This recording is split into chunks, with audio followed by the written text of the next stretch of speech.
क्या नहीं देना है? बोले एवं वस्तु, वरदान दे दिया।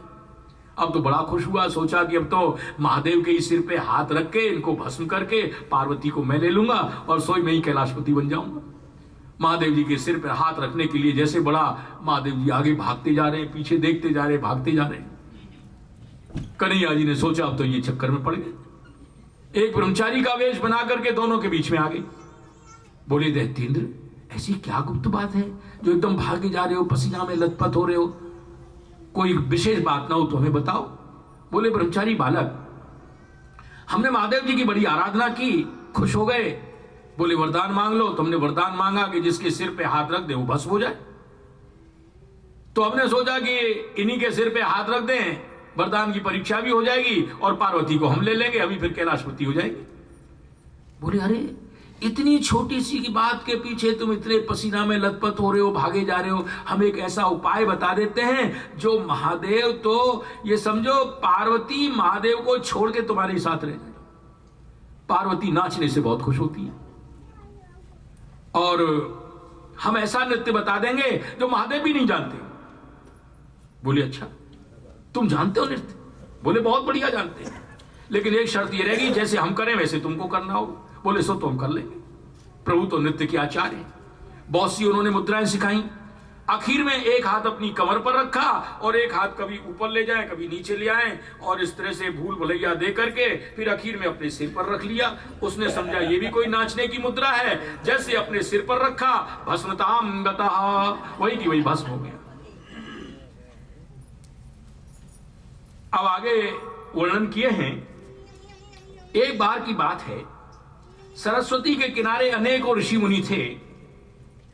बहुत बड़ा आयोजन हो रहा था, सभा थी।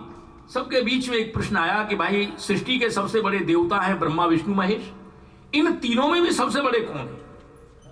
यह निर्णय करने का भार भृगु जी को सौंपा गया। भृगु जी सबसे पहले ब्रह्मा जी की सभा में पहुंचे, बिना प्रणाम किए हुए बैठ गए।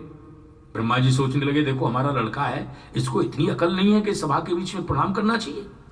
भृगु जी उठ के चल दिए। महादेव जी के पास में खबर भेजी कि भृगु जी आए हुए हैं।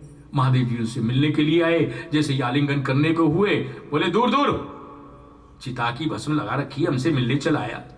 महादेव जी को गुस्सा आया, अपना त्रिशूल उठा लिया, मारने के लिए तैयार हो गए। पार्वती जी ने उनके चरण पकड़ लिए, जैसे तैसे उनके क्रोध को शांत किया, वहां से चल दिए। विष्णु भगवान के पास में पहुंचे, लक्ष्मी जी उनकी चरण सेवा कर रही थी। बिना ही सूचना के पहुंच गए और जाकर के उनकी छाती में एक लात मारी। विष्णु भगवान ने उनके चरण पकड़ लिए। बोले प्रभु बड़ी भूल हुई हमसे, हमको आपके आगमन का पता नहीं लग सका, नहीं हमको उठकर के आपका सम्मान करना चाहिए था।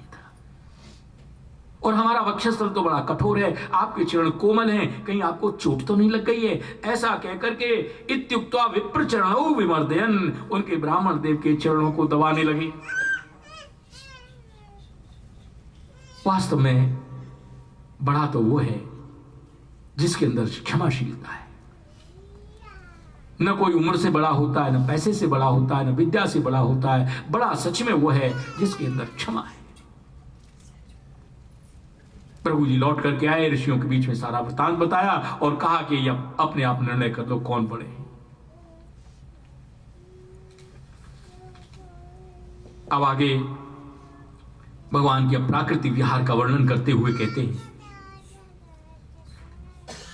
भगवान श्री कृष्ण की 16,108 रानियां थी।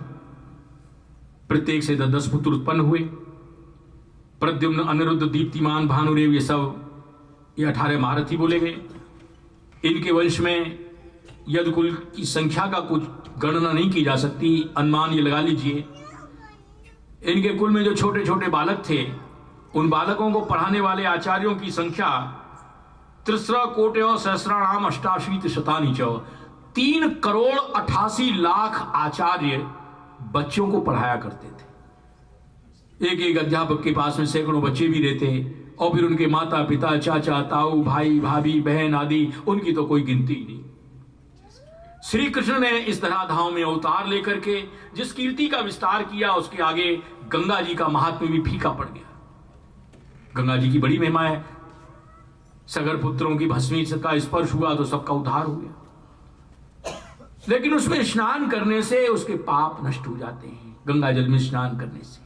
लेकिन कृष्ण के नाम में तो ऐसा चमत्कार है, कोई भी मनुष्य किसी भी देश में उत्पन्न हो, किसी भी जाति का हो, किसी भी वर्ग का हो, शरीर उसका स्त्री का हो या पुरुष का हो, बालक हो या वृद्ध हो, एकोपि कृष्णस्य कृतः प्रणामो दशाश्वमेधावृतेन तुल्यः दशाश्वमेधी पुनरेति जन्म कृष्ण प्रणामी न पुनर्भवाय। एक बार भी जिसने कृष्ण को प्रणाम करने का नियम बना लिया उसको दशाश्वमेध आदि यज्ञों की तरह से फल मिल जाता है, जिनके फल स्वरूप स्वर्ग आदि के भोग प्राप्त होते हैं। लेकिन स्वर्ग के भोगों के प्राप्त होने के बाद में पुण्य क्षीण होने पर फिर उनको यही मृत्यु लोक में आना पड़ता है। लेकिन कृष्ण प्रणामी न पुनर्भवाय, जिसने कृष्ण को प्रणाम करने का नियम बना लिया उसका तो कभी पुनर्जन्म होता ही नहीं। इस प्रकार से संक्षेप में दशम स्कंद उत्तरार्ध की कथा पूरी हुई। अब 1 मिनट कीर्तन करेंगे और उसके बाद में आगे की कथा का प्रारंभ करेंगे। हरे कृष्णा कृष्ण कृष्ण हरे हरे, बोलो हरे राम राम राम हरे हरे, हरे कृष्णा कृष्ण कृष्ण हरे हरे, हरे राम राम राम हरे हरे, हरे कृष्णा कृष्ण कृष्ण हरे हरे, हरे राम राम राम हरे हरे,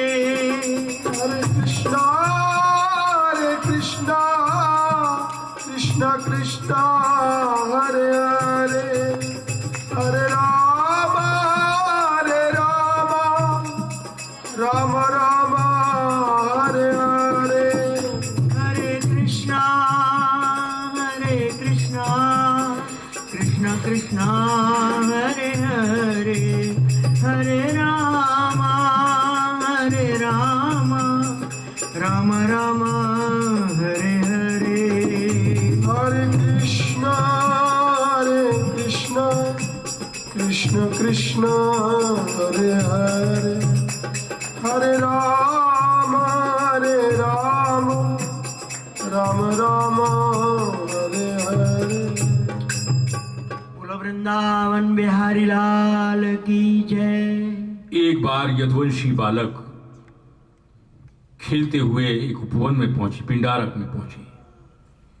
वहां पर अनेकों ऋषि मुनि थे। बालकों के मन में कौतुक सूझा। उन्होंने जामवती के पुत्र सांब को स्त्री के कपड़े पहना दिए, घूंघट मार करके ऋषियों के पास में ले गए, पेट से भी कुछ कपड़े लपेट लिए। बोले महाराज, ये स्त्री आपसे बात करने में तो संकोच कर रही है, लेकिन ये पूछना चाहती है कि इसके लड़की होगी कि लड़का होगा। पेट से कपड़े लपेट रखे थे। ऋषि लोग जो भूत भविष्य की जानने वाले समझ गए कि ये हमसे परिहास कर रहे हैं। उन्होंने क्रोध में आकर के कहा, अरे जनिष्यति वो मंदा मुसलम कुल नाशनम, अरे मूर्खो, इसके एक मूसल पैदा होगा जिससे तुम्हारे कुल का नाश हो जाए। अब तो ये बड़े आश्चर्य में पड़े। थोड़ी दूर आकर के वहां से हट करके कपड़े वगैरह जब पेट से हटाए तो सच में उसमें से मूसल निकला। अब तो इनके आश्चर्य का ठिकाना नहीं रहा। महाराज उग्रसेन के पास में पहुंचे, बोले हमसे बड़ी भूल हो गई, हम तो जो ऋषियों से परिहास करने लग गए। उन्होंने जो ये शाप दिया है कि इस मूसल से तुम्हारे कुल का नाश हो जाएगा।